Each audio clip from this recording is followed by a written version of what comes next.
রাজ্যপাল বদলে তুগলকি তোপ মমতার, ভোটের আগে আচমকা রাজ্যপাল বদল, বোস অপসারণে ফের সরব মমতা, ধনখড়ের প্রসঙ্গ টেনে বিজেপিকে তোপ। বাংলায় ভোটের এক মাস আগে কেন চেঞ্জ করলেন? কাউকে টাইম কমপ্লিট করতে দিচ্ছেন না। যা করেছেন ধনখড় তাই করেছিলেন। বিজেপির কি করেনি? তাকে এখান থেকে নিয়ে গেলেন ইলেকশন করার পরে উপরাষ্ট্রপতি, তারপরে নজরবন্দি, গৃহবন্দী। অজিত পাওয়ার আমি যখন বললাম যে ভালো করে ইনভেস্টিগেশন করা উচিত, অনেকেই তখন বলেছিলেন কেন আমি এ কথা বলছি, যা বলেছি তা তো সত্য, প্রমাণিত হয়ে গেছে। আনন্দবাবুকেও এখানে নিয়ে এসেছিলেন, তাকেও সরিয়ে দেওয়া হলো। কারণটা যদিও আমি জানি, কিন্তু আমি বলবো না, কিন্তু তাকে থ্রেট করা হয়েছে, এটুকু আমি বলবো। অনেকে তো চায় না রাজভবনটা বিজেপি পার্টি অফিস হোক, ওখানে বিজেপির টাকা ডিস্ট্রিবিউশন হোক, সবই তো করে এরা। নৈতিকতা মানে যারা দিল্লিতে এখন বসে আছে, এরা তো মোহাম্মদ বিন তুগলকের জ্যাঠামশাই। বোসের বদলি রবি, ভোটের আগে রাজ্যে নতুন রাজ্যপাল RN রবিকে নিশানা। দেখলেন তো এখানকার মাননীয় রাজ্যপাল প্রাক্তন আনন্দ বোসকে কিভাবে সরানো হলো। রাজভবনটা বিজেপির পার্টি অফিস হবে, ওখান থেকে টাকা বিলি হবে। আর যাকে নিয়ে এসছেন তার বিরুদ্ধে আমি যেটা শুনেছি এখনো পর্যন্ত, তামিলনাড়ুতে যখন তিনি ছিলেন, সুপ্রিম কোর্টে অনেক কমেন্টস তাকে শুনতে হয়েছে। তিনি কোনো কাজ করেন না বিজেপি ছাড়া, বিজেপির একেবারে প্যারেড করা ক্যাডার। শুনুন, বাংলা কিন্তু অন্য। তামিলনাড়ুতে যা করেছেন, তামিলনাড়ুতে স্ট্যালিনদের জবাব দিতে হয়েছে, প্রতিদিন বেচারারা ফেস করেছে। বাংলায় ভোটের এক মাস আগে কেন চেঞ্জ করলেন? বাংলায় বিধানসভা ভোট কবে হবে? ভোট কি পিছিয়ে যাবে? বাংলায় কি কেয়ারটেকার সরকার দায়িত্ব নেবে? রাষ্ট্রপতি শাসন জারি হওয়ার কি সম্ভাবনা রয়েছে?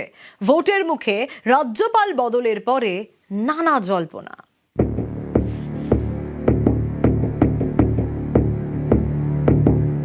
সিভি আনন্দ বোস রাজ্যপাল পদ থেকে ইস্তফা দিয়েছেন বৃহস্পতিবার।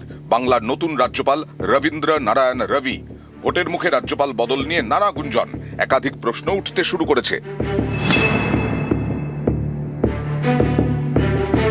28 ফেব্রুয়ারি রাজ্যে ভোটার তালিকা প্রকাশ করেছে নির্বাচন কমিশন। তাতে বিচারাধীন 60,06,675 জনের নাম। এর মধ্যে বৃহস্পতিবার পর্যন্ত 6.5 লক্ষ নিষ্পত্তি হয়ে গেছে। বিধানসভা ভোটের আগে কি বাদবাকি বিচারাধীনের নিষ্পত্তি সম্ভব? সব বিচারাধীনের নিষ্পত্তি না হলে কি তার প্রভাব ভোটে পড়তে পারে? পিছিয়ে যেতে পারে বিধানসভা ভোট? ইলেকশন কমিশনের একটা অত্যন্ত বাস্তবসম্মত অবস্থান নেওয়া উচিত এবং 61 লক্ষ ভোটারের যে অনিশ্চিত ভবিষ্যৎকে ঝুলিয়ে রেখে নির্বাচন করাটা ঠিক হবে কিনা সেটা তাদেরকে ভাবতে হবে। এবং সংবিধানে যে কারণে ইলেকশন কমিশন, নির্বাচন কমিশন তৈরি হয়েছিল, এটা স্বশাসিত সংস্থা, এবং সেখানে দাঁড়িয়ে আমার মনে হয় এই একটা সিদ্ধান্ত নেওয়া উচিত। তা নাহলে এটা খুব অনভিপ্রেত হবে। 6 মাস পিছিয়ে দেওয়া সম্ভব। এবং আমি আপনাকে ধারাটা যতদূর বলছি, আমার মনে পড়ছে 153 নম্বর ধারা এইটা, এবং কিন্তু it should not go beyond 6 months.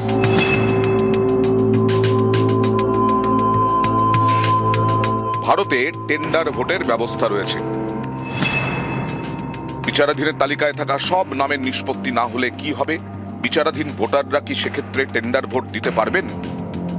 যদি বৈধ ভোটারই না হয়, ভোটার তালিকায় নাম না থাকে, তারা যদি, কারণ এটার সাথে একটা নাগরিকত্বের সম্পর্ক তো চলে আসছে, আজকে তারা যদি ভোটারই না হয় এদেশে, তার ইমপ্লিকেশনটা তো ভয়ঙ্কর। পশ্চিমবঙ্গ বিধানসভার মেয়াদ শেষ হচ্ছে আগামী 7ই মে। SIR এর বিচারাধীন 60 লক্ষের বেশি। 60 লক্ষের নিষ্পত্তি করে ভোট করাতে হলে বিধানসভার মেয়াদ শেষ হয়ে যেতে পারে। সেক্ষেত্রে কি রাজ্যের দায়িত্ব নিতে পারে কেয়ারটেকার সরকার? 8ই মে থেকে সরকারি কাজ, নির্বাচিত সরকার চলে যাচ্ছে, সেক্ষেত্রে কি হবে? সেক্ষেত্রে একটাই প্রশ্ন আসবে, রাজ্যপালের সুপারিশের ভিত্তিতে রাষ্ট্রপতিকে এমার্জেন্সি C-50C জারি করতে হবে।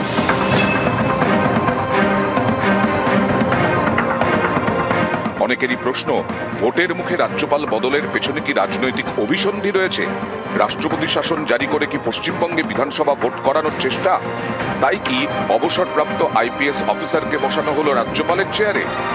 আগামী দিনে যদি সঠিক সময়ে ভোটার তালিকা প্রস্তুত না হয়, তাহলে নির্বাচন করা সম্ভব হবে না। আর নির্বাচন করা সম্ভব না হলে এ রাজ্যে রাষ্ট্রপতি শাসনের অনেকটা সম্ভাবনা তৈরি হচ্ছে, তাহলে কঠোর হাতে রাজ্যপাল সেটা নিয়ন্ত্রণ করবেন কিনা, সেই কারণে একজন রাজ্যপালকে এখানে আনা হলো, যে রাজ্যপাল কেন্দ্রের এবং স্বরাষ্ট্র মন্ত্রকের ইয়েস ম্যান।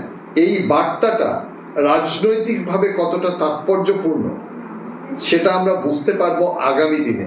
পরিস্থিতি নিয়ন্ত্রণে আনার চেষ্টা করছেন কেন্দ্রীয় সরকার, পুলিশ প্রশাসন নিজেদের হাতে রেখে আগামী দিনে নির্বাচন করতে। নিউজ 18 বাংলা।